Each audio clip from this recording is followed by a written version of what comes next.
میں کچھ نہیں لیتا جی خبردار کسی نے منجی پھڑی ہے جیڑا میرا کاکے دی منجی پھڑے گا نا میرا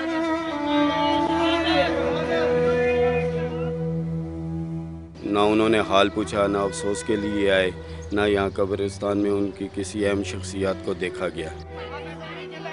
طویل عرصے سے دل کے عارضے میں مبتلا ذیشان منو مٹی تلے دفن ہو گیا۔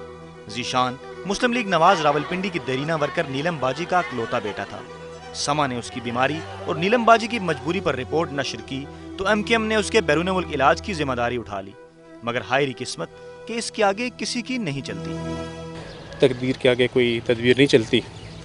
اس کا بھارت جانے کا پروسیس کو تقریباً کمپلیٹ تھا، وہ ایک آدھ دن میں اس نے بھارت منتقل ہونا تھا۔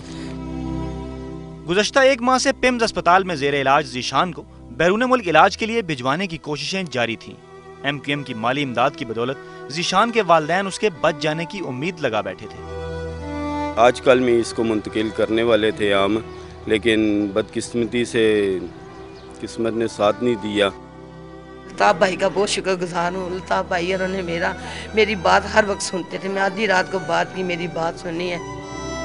ذیشان کی نماز جنازہ میں MKM کے وفد سمیت اہل علاقہ کی بڑی تعداد نے شرکت کی۔ اگر نہ آئے تو وہ کہ جن کو انتخابات میں کامیابی دلوانے کے لیے نیلم باجی نے دن رات ایک کیے رکھا۔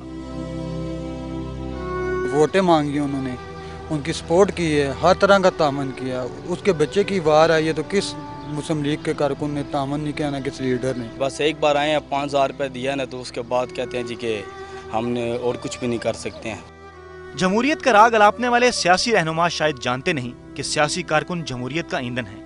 نیلم باجی جیسے نہ جانے کتنے ورکر اپنے رہنماؤں کی راہ تکتے تکتے وقت کی دھول میں گم ہو جاتے ہیں۔ کیمرہ ٹیم کے ساتھ فیاض راجہ، سما، راولپنڈی۔